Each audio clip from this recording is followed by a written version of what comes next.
তোরা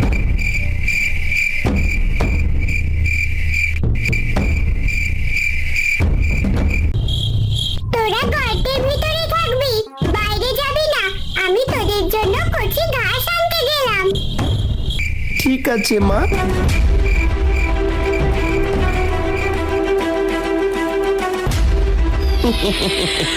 আজ দেখছি কচি কচি শিকার আমার জন্য অপেক্ষা করছে।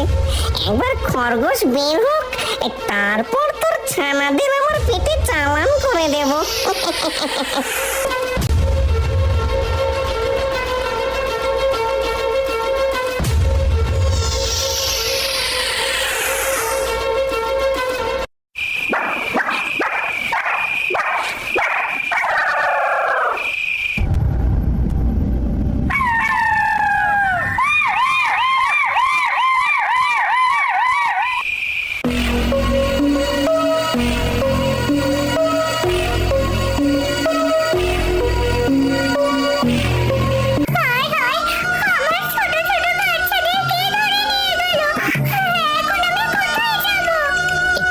খরগোশ, তোমার আবার কি হলো? এই সাত সকালে হাত পা ছড়িয়ে দিয়ে কাঁদছো কেন? কি বলবো দুঃখের কথা। এই মেয়ে মানুষের একটা দোষ, কোনো কথা সোজা ভাবে বলতে পারে না। কথার আগে এদের উপসর্গ লাগাতেই হবে। বুঝতেই পারছি তোমার দুঃখ হয়েছে, তবে দুঃখটা কি? আমার দুটো বাচ্চা ছিল, একটা দেখে চুরি করে নিয়ে গেছে। এই কি সর্বনাশা কাণ্ড!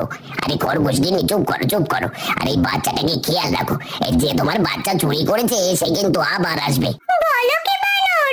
তাহলে যা বলছি মন দিয়ে শোনো। আমার বুদ্ধি মতো কাজ করলে তোমার বাচ্চাকেও চুরি করতে পারবে না। তোমার কানটা আমার মুখের কাছে নিয়ে এসো। আচ্ছা, এবার বলো। তোমার গর্তের সামনে একটা গর্ত তৈরি করো, তার উপর আবর্জনা দিয়ে ঢেকে দাও। এবার যে তোমার ছানা চুরি করতে আসবে সে ওই গর্তে পড়ে যাবে। তুমি তো ভালো বুদ্ধি দিলে, আমি এখনই কাজে লেগে পড়ছি। আচ্ছা আমি গেলাম, তুমি কাজ করো।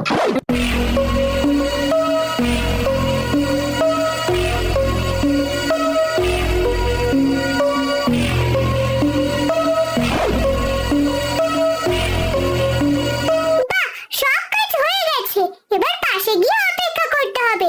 যাই, ওই গাছের পাশে গিয়ে লুকিয়ে পড়ি।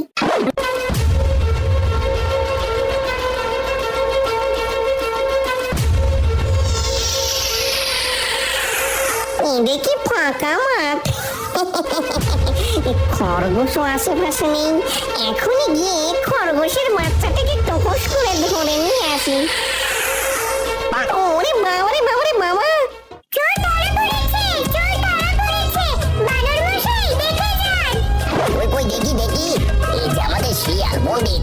চলো খরগোশ, একে আমাদের রাজা মশাইয়ের কাছে নিয়ে যাই। তাই নিয়ে চলো, তারপর এর একটা শাস্তির ব্যবস্থা করতে হবে। এখানেই শেষ হয় আজকের গল্প।